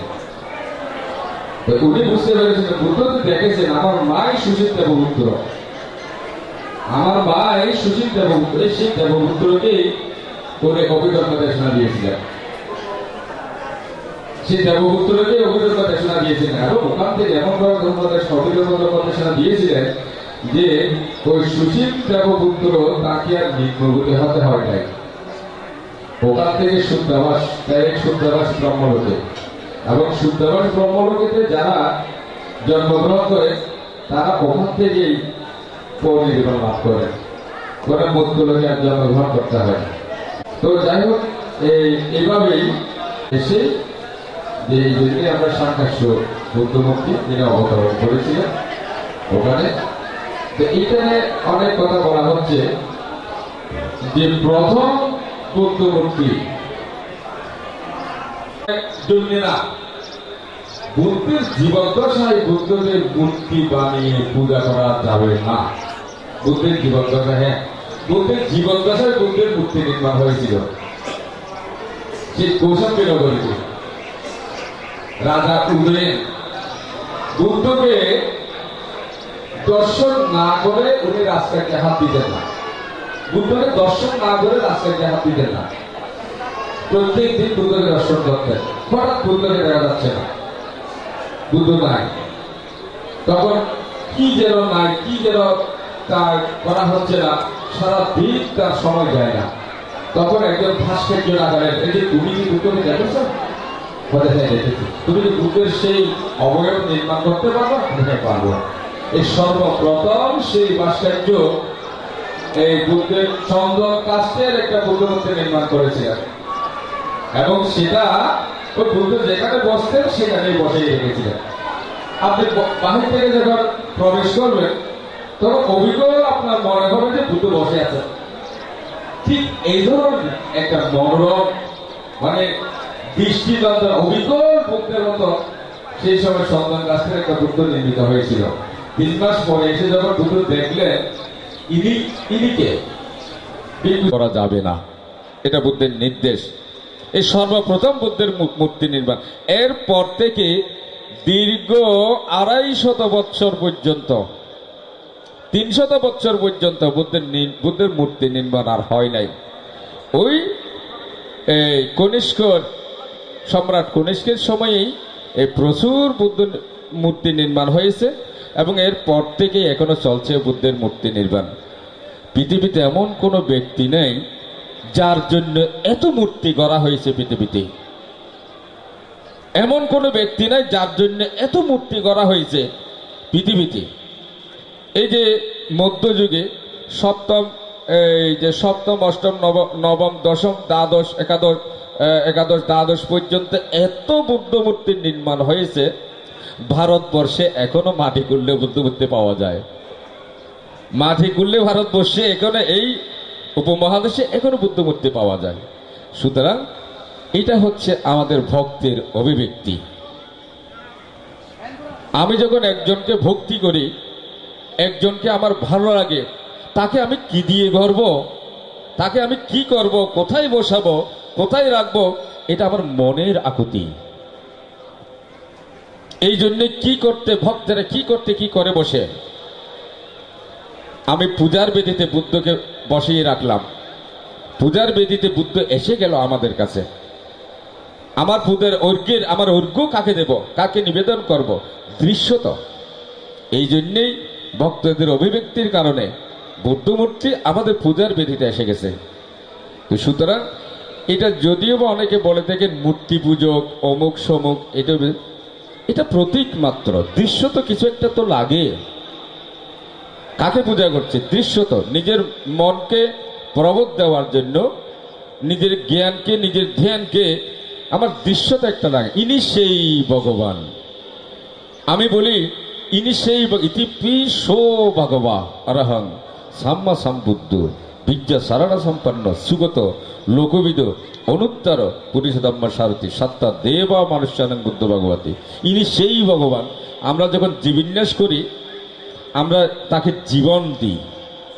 একটা মূর্তি লোহা সিমেন্টের গড়া, একটা মূর্তিকে তাকে জীবন আরোপ করি, জীবন ন্যস্ত করি, জীবন্যাস করি। এই যে আজকে জীবন্যাস করা হয়েছে, অর্থাৎ জীবন দেওয়া হয়েছে, ভিক্ষু সংঘ মিলে জীবন ন্যস্ত করা হয়েছে, জীবন্যাস করা, তাকে জীবন দেওয়া। জীবন দেওয়ার সময় আমরা কি বলি? ইতি পিশো ভগবান, ইনি সেই ভগবান অরহৎ সম্যক সম্বুদ্ধ বিদ্যা আচরণ সম্পন্ন। আমরা তাকে বুদ্ধের রূপ তাকে দান করেছি, আজকে থেকে তাকে বুদ্ধ হিসাবে পূজা করব। তাহলে আমার চেতনা বুদ্ধানুস্মৃতি তাকে সামনে রেখেই করতেছি, ধর্মানুস্মৃতি তাকে সামনে রেখেই করতেছি। সুতরাং এইখানে কোনো অন্যায়ের কিছু না।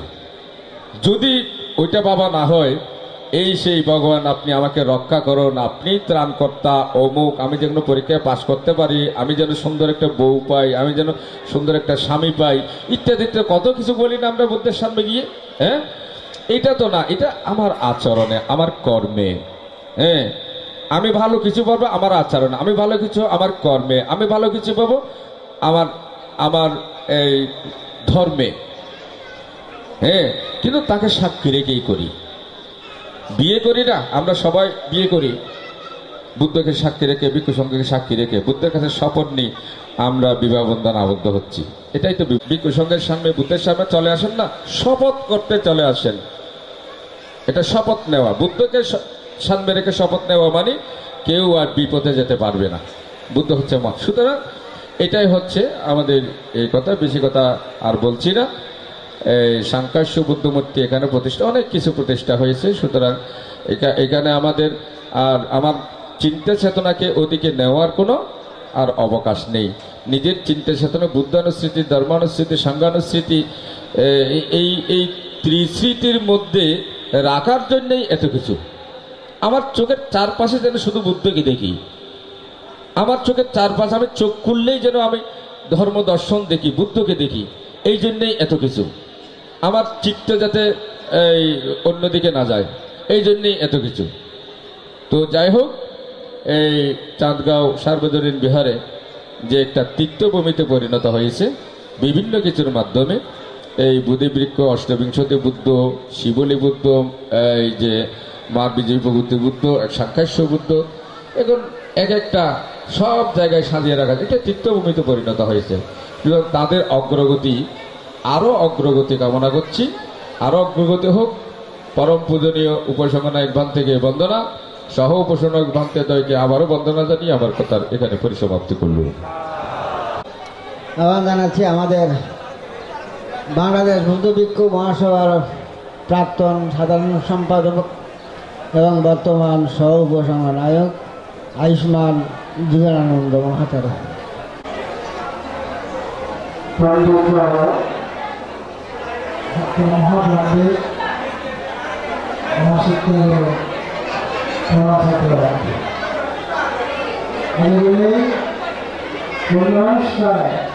সমস্ত বিশ্বে যদি ইতিহাস পর্যায়ে হওয়া দেখা যায়, বুদ্ধের স্পৃশ্য বা বুদ্ধমূর্তি এমন কোন বিশ্বের নেয় যাগুলোর মধ্যে সংরক্ষিত করে গেছে। ইতিহাসে হাজার হাজার বছরের ইতিহাস, ঐতিহ্য,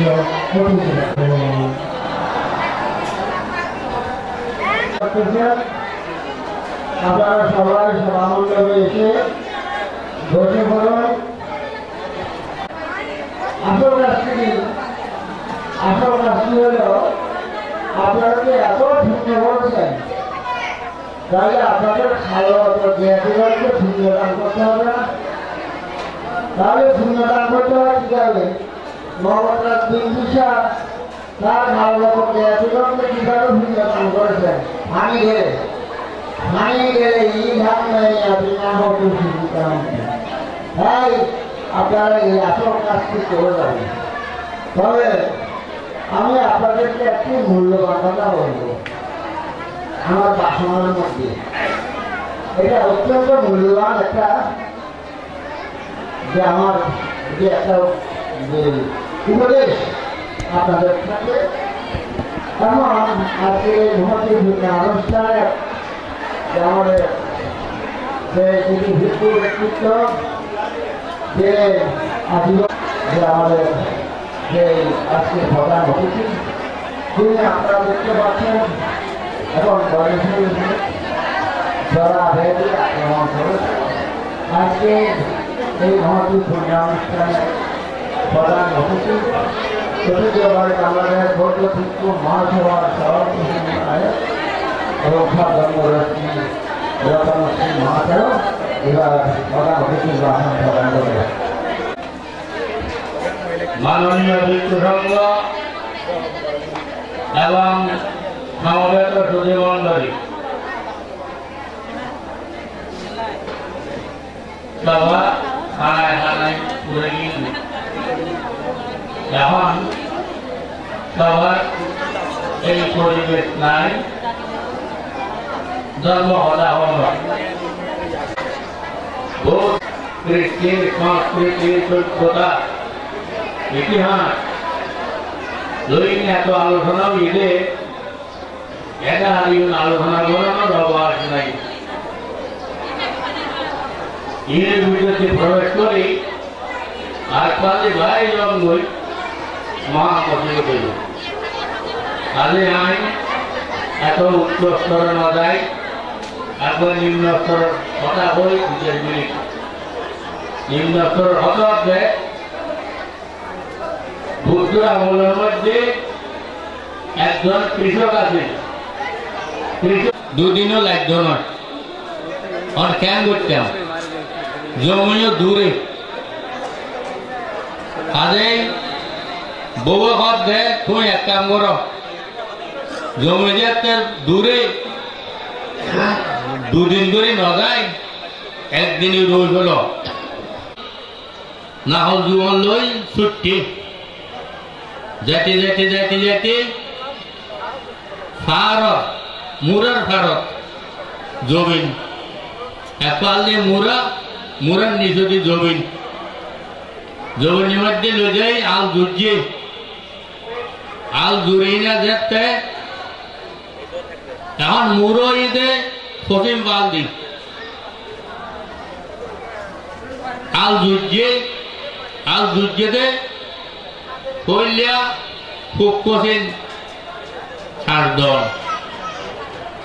যাতে ভূমিকে আসিয়ে তখন ওই ফুগতি সূর্য উঠছে, সূর্যর আলো যায় ভরেলে মুরাত দেখিলে এক বদ্ধ বৃক্ষ তিয়াই রইয়ে সূর্যর আলো বৃক্ষর শিবরাত যায় সূর্য গই বৃক্ষর মুকুট যায় সূর্য গই মনত দেয় রিপ্লাই করে সূর্যর আলো একবারে এই কৃষকর সবুজ করছে তখন গরু আলোরে থামাই না ব দিই না এগুলো হয় না বন্ধ ব দিই না বানতি এবার খাসে গেল হতে বানতে অনেক আয় আল সর্দি সাহায্য হইন অনাতে কিয়র দরকার আছে না অনেক কিছুর দরকার হইব না তখন বানতে হইলে আয় মুং দুই তখন মুরাদ যায় দাঁত দলন একরকম হাতকেন গাছ আছে গাছ ভাঙিয়ে আনি বান ধরে দিল ধান মাঝি বেলায়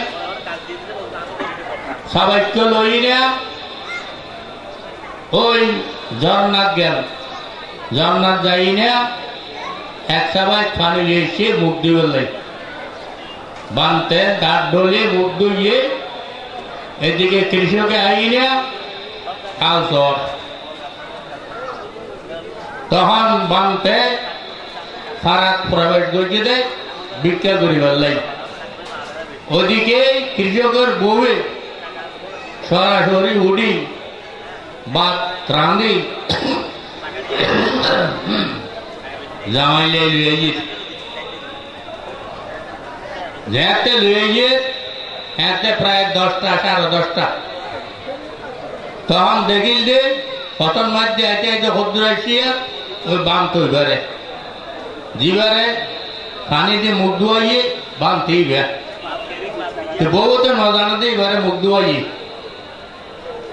তো বউ হদ দে কোনদিন বাঁধতে ওরে বিকে দিন ন ভারি আজিয়া হদে বাত রাঁধিনে লইয়ে যাই জামাইলে হদে এই বাত তুমি যদি দান করি করি খুব ভালো হলো হ্যাঁ আবার রাঁধি লুজিয়ে দিই তখন সামনে সামনে গিয়া বাঁধতে বন্দনা করি তখন জামাইলে বাত ধৈর্য দে রাঁধি লইয়া দে এই নেই দান করি ফেলে গিয়ে দান করানোর পর বন্দনা করি আবার গরত গিয়ে গরত যাই না তাড়াতাড়ি আবার বাত্র খালি রাঁধি লুয়ে গিয়েছে আইতে আইতে চিন্তা গরত দে আয় তো খুব শ্রদ্ধা করি আনন্দ মনে বান্তি ভরে দাম দিই আর যদি আজ জামাইয়ে দেরিকে ওর বাতাস দেনটি গালাগালি করে তৈলে হতে এই দানের ফল হইতো না এখন খ্যাং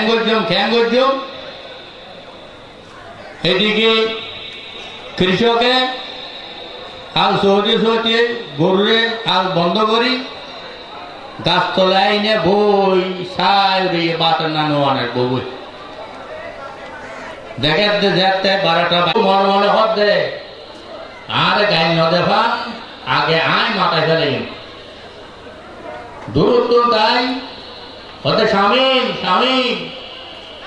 হতে মানে আরে কিছু নকল আই আজ বান্ধব ঘরে সোয়াইন দাম করছি এনে দেরি হতে ধনালে পাল দিয়েছি তুমি ঘর গালাগালি কিছু নকরিবে আরো তো রাগ নকরিবে এখন তার এত হইয়ে জামাই উন্নি হতাই দূরত্ব হইলে ঢল করে হয়ে উন্নি হতে ভেঙে আই বাঁধতে দিবারে দাঁত দড়ি বেলায় মুখ দিয়ে বললে হানি দিলাম ঘরে বাঁধি ভেঙি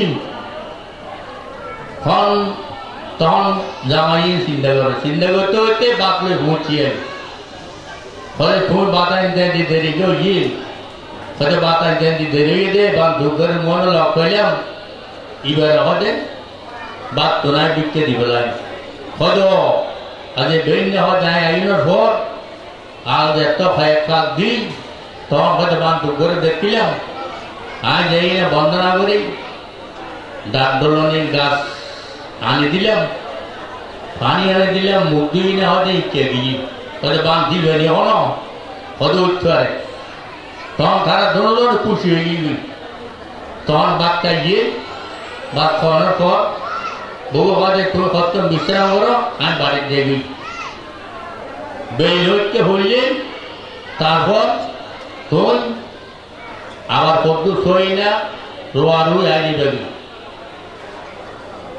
বউ গায়ে গিয়ে বউ জামাইয়ে বাচ্চা হয় জামাই কিনে ফুটতে দে ঘুমো ধরছি ঘুমো নড়ি সাপ দে জমিনে আর লালো গিয়ে কমা জমিনকে লালো গিয়ে করি মাটি হতে লালো না হতে আর ঘুমো ছুটি দিয়ে এখন আপনি ছোট লাগেননি তখন ছোট করে ফুসে আসি না আবার তাই দেখে দেখ করিলে লাল সোনালি বর্ণ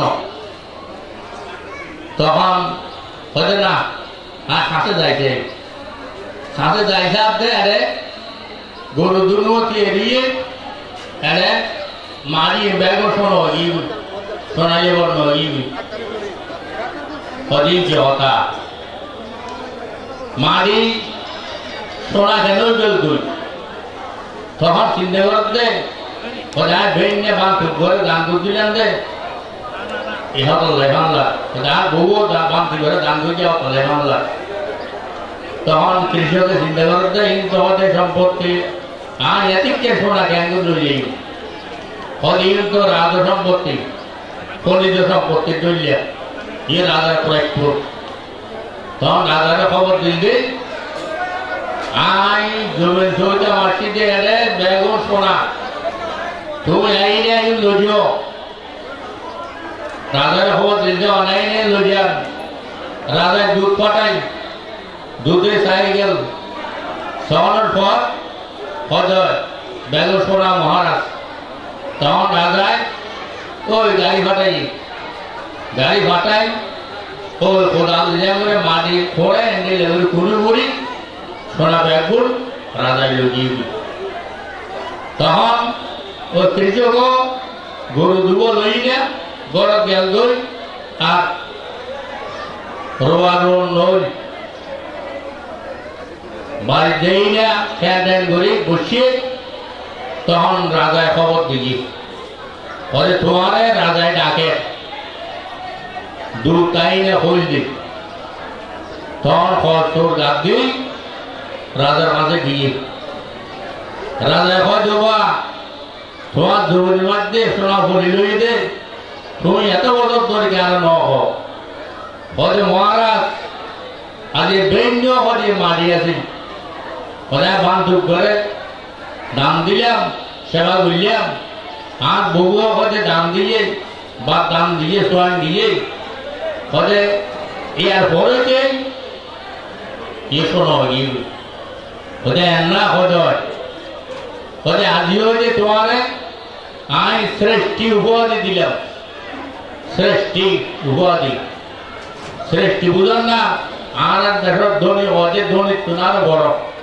বেড়ালে উপাধি দিয়ে দেয় এই 80 কোটি ক্যাশ 80 কোটি শেয়ার সম্পত্তি তিন যাতে চাইব ইবে শ্রেষ্ঠী উপাধি খাইব ঠিক আছে কিছু নাই ওই সোনা দিন ভাইয়ে এই 17 কোটি টাকা সোনা এই কারণে শ্রেষ্ঠী উপাধি দিয়ে এই হচ্ছে রাজা এই শ্রেষ্ঠীর বাদা ব্যাগ লেগে তো বললাম যে এবার এই গল্প হওয়ার অর্থ হচ্ছে শ্রদ্ধা শ্রদ্ধার সহিত যদি আর একটা দানা কিছু দান দিই তাহলে মহাফল হয় এই বাহিলে সারি উত্তর মস্তবী আদিকে ওনারাই দান অনুষ্ঠানের মধ্যে একজন কি দান একদিকে বুদ্ধমূর্তি প্রতিষ্ঠা দান আরেকদিকে সংবর্ধন নষ্ট পরিষ্কার দান ইত্যাদি সুতরাং ওনারারও দান দেন লাভলু বড়ুয়া আমারও দান দিয়ে লাভলু বড়ুয়া সুতরাং শ্রদ্ধার সহিত নিশ্চয়ই দান দেন ও এনে খবর বালা আজ 1903 ইংরেজির মধ্যে অ্যাক্সিডেন্ট হই ये করিয়াছিলাম 7-10 মধ্যে হই আর রক্তদান রক্ত যাইতে যাইতে আমি রক্ত শূন্য হয়ে গেলাম হইলে রক্তদান হোক এবং সিরিয়াল যাত এই লাভলু বড়ুয়া এই তো সেদিন 3 মাস আগেও আমার প্রায় 11,000 টাকার ওষুধ কিনে দিই এইভাবে প্রায় সমাজে আর উপহার করে সুতরাং আমি আশীর্বাদ ধরে আজকে যে মহাদান দেয় বুদ্ধমূর্তি প্রতিষ্ঠা করছি যারা বলে বুদ্ধমূর্তি প্রতিষ্ঠা করে বুদ্ধ হয়ে দিই কিন্তু আমাকে কোনো কোনো ধর্মের মধ্যে বুদ্ধ হতে পারে লাভলু বড়ুয়া যে মনোভাব লই শিক্ষের মধ্যে যে শ্রদ্ধা ভক্তি লই নিয়ে বিতরণ করে কি সংসার জীবনত কি সমাজ জীবনত কি শহরের জীবনত ভবিষ্যতে বুদ্ধ হইবার লক্ষণ আছে নতাইলে এইভাবে বহু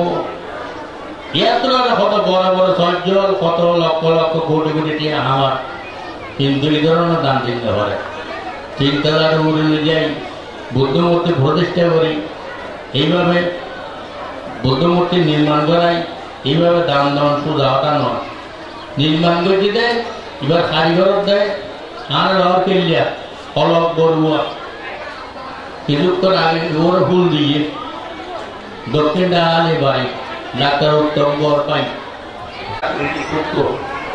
প্রাকৃতিক যুক্ত আর একজন বয়সনে এবার পার্থক্য হয় পার্থক্যতা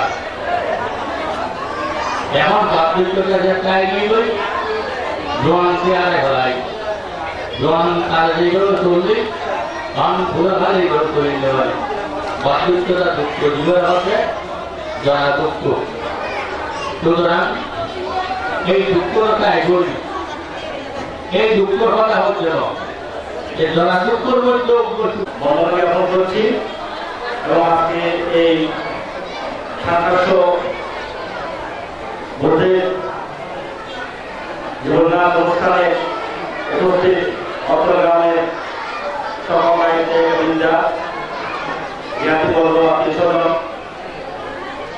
বন্ধুবল যারা এখানে পুনরায় নিমিত্তে অংশগ্রহণ করেছেন সবাইকে আমার যথাযথ সম্মান এবং নমস্কার ও শুভেচ্ছা জানাচ্ছি। সম্মানিত যদি আজকে এই অনুষ্ঠান আয়োজন করেছি শুধু আমার জন্য নয়, সমস্ত গ্রামবাসীর জন্য, সমস্ত জ্ঞাতিবর্গের জন্য। আমি আপনাদের প্রতি একটা অনুরোধ জানাবো, আমরা প্রায় সময় বলে থাকি পুণ্যদান করি, পুণ্যদান পানি দেবে, পুণ্যদান করলে আমাদের যদি কোনো জ্ঞাতি উপায়ে দিয়ে থাকে তাহলে আমরা মুক্তি পাই, তারা মুক্তি পায়। আমার অনুরোধ থাকবে আমরা যখন পানি ঢালবেন সবাই একসাথে পানি ঢালবেন। যদি পানির সাথে না থাকে, আমি অনেক জায়গায় দেখেছি চেন সিস্টেম করে একজনের গায়ে একজনের হাত দিয়ে একটা চেন সৃষ্টি করে, সেই চেন সিস্টেমের মাধ্যমে আজকে সবাই একসাথে পানি ঢেলে আমাদের যদি কোনো জ্ঞাতিবর্গ যদি উপায়ে দিয়ে থাকে তাদের মুক্তি দিবেন, এই আশাবাদ ব্যক্ত করছি। এবং আজকে এই অনুষ্ঠান করতে গিয়ে যদি ভালো কিছু হয়ে থাকে, যদি কোনো পূর্ণময় পূর্ণ অনুষ্ঠানের মধ্যে কোনো পূর্ণ হয়ে থাকে তাহলে সেটা সবার জন্য, যদি খারাপ কিছু হয়ে থাকে। এবং আজকে অনুষ্ঠান করার পেছনে যাদের অক্লান্ত পরিশ্রম ছিল সেই জন্য আমি বিহার পরিচালনা পরিষদের সমস্ত বিহার পরিষদ উপদেষ্টা মণ্ডলী এবং অত্র বিহারের সকল দায়িক দায়িকাদের প্রতি এবং যুব সমাজের প্রতি যারা আজকে এখানে শ্রম দিচ্ছেন সবাইকে আমি ধন্যবাদ জানাচ্ছি। এই বলে আমি আমার বক্তব্য শেষ করলাম। সাধু।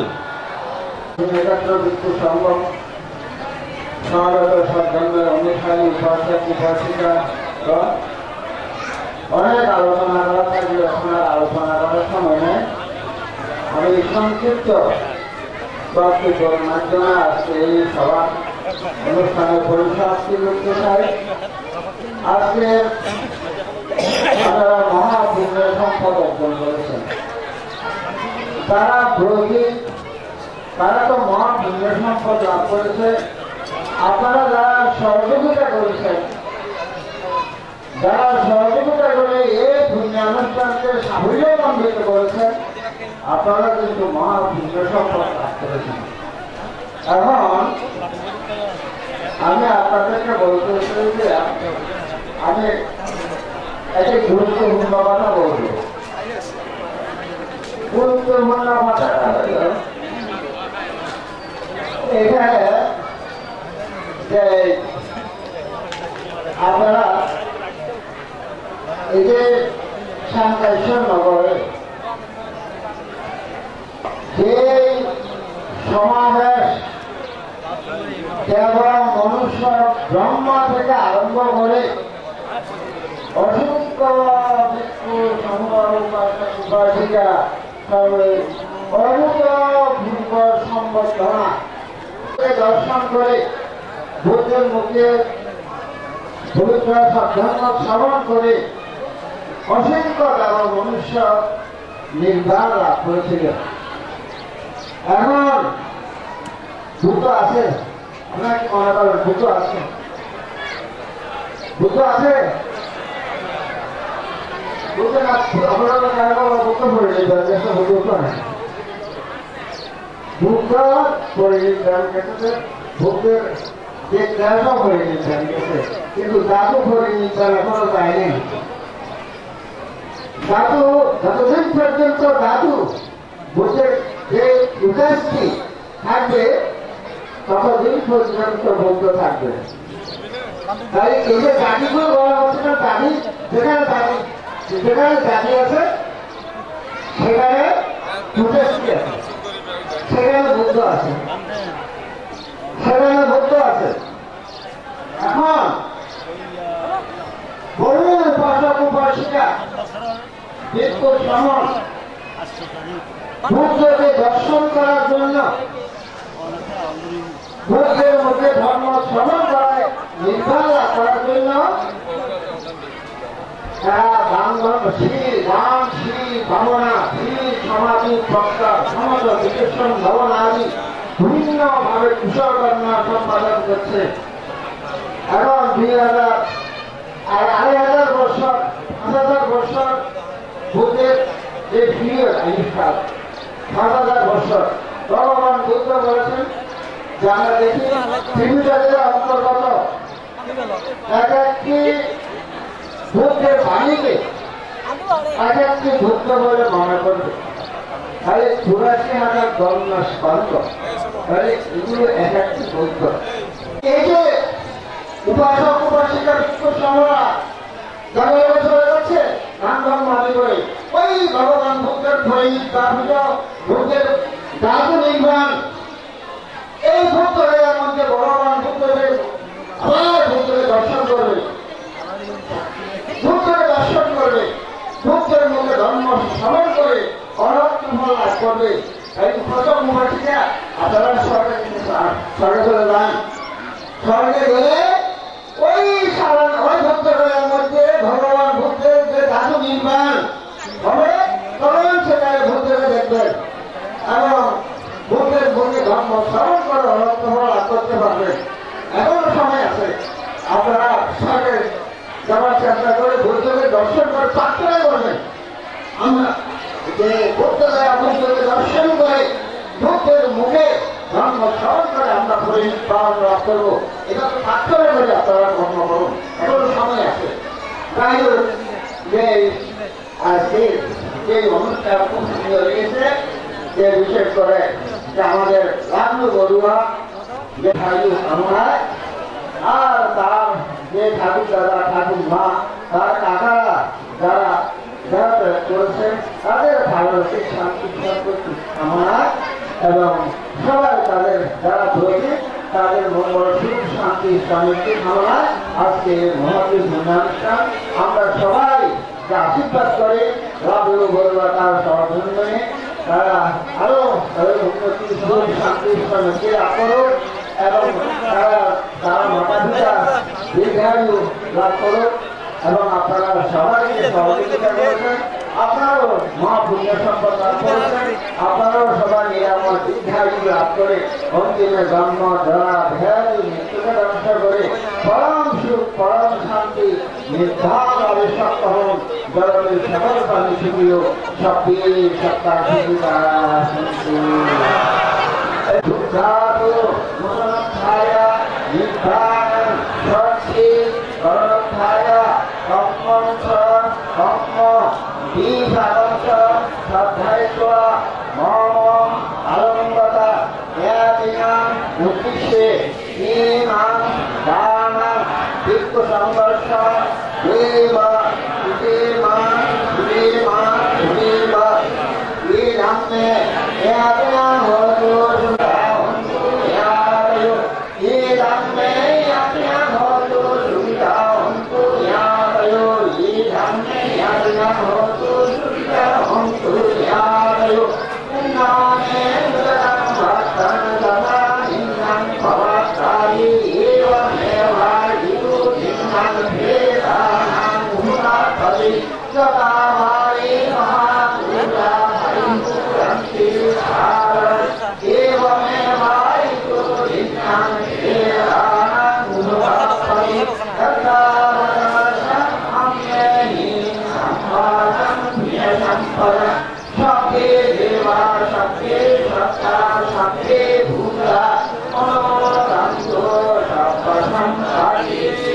Yeah.